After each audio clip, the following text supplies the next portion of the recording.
Hey viewers, you've heard of Frederick Douglass, the escaped slave who became one of the most powerful voices in American history. You may know his name, but what if I told you?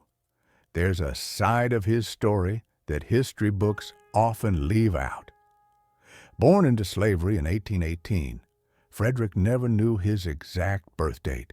He was taken from his mother as an infant, a common practice to break the bond between enslaved children and their parents. His mother, Harriet Bailey, would walk miles at night just to see him, only to leave before sunrise. She died when he was young, and he barely remembered her face. At 8 years old, Frederick had a stroke of luck. His master's wife, Sophia Auld, started teaching him the alphabet. But when her husband found out, he was furious.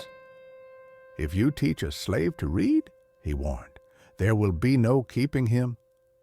That was the moment Frederick realized literacy was the key to freedom. He tricked local boys into teaching him more, challenging them to writing contests so he could improve. At 16, Frederick was sent to a brutal slave breaker named Edward Covey. For 6 months, Covey beat him relentlessly, trying to break his spirit. But one day, Frederick fought back. He grabbed Covey and wrestled him to the ground. For 2 hours, they struggled until Covey finally backed down. For the first time, a slave had won, and though Covey never beat him again, Frederick realized true freedom could never be given. It had to be taken.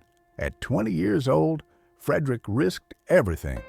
Dressed as a free black sailor, he carried stolen freedom papers and boarded a train north. If caught, he'd be sent back, or worse. Holding his breath, he handed over the papers, and the conductor waved him through. On September 3rd, 1838, he stepped onto free soil in New York, but his journey was just beginning. Frederick Douglass didn't just want freedom for himself, he wanted it for everyone.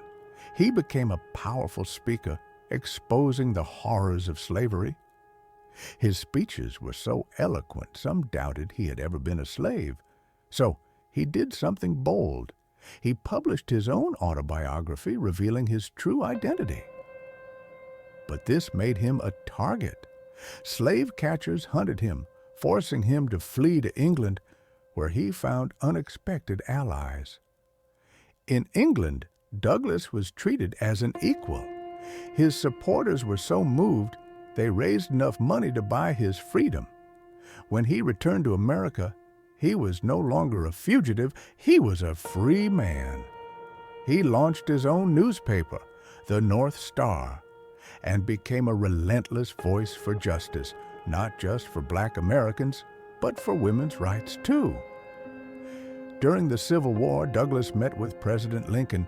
He urged him to free the enslaved and allow black soldiers to fight. Lincoln eventually agreed, and nearly 200,000 black soldiers joined the Union Army, many inspired by Douglass' words.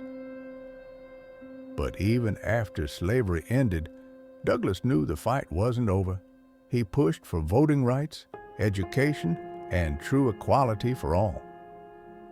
Frederick Douglass spent his life proving one thing: that knowledge is the most powerful weapon against oppression. His words still echo today. Without struggle, there is no progress. He was born a slave but died a legend, forever changing the course of history. Now you know the untold story of Frederick Douglass. Which part of his journey inspired you the most? Let me know in the comments below. Like and subscribe for more incredible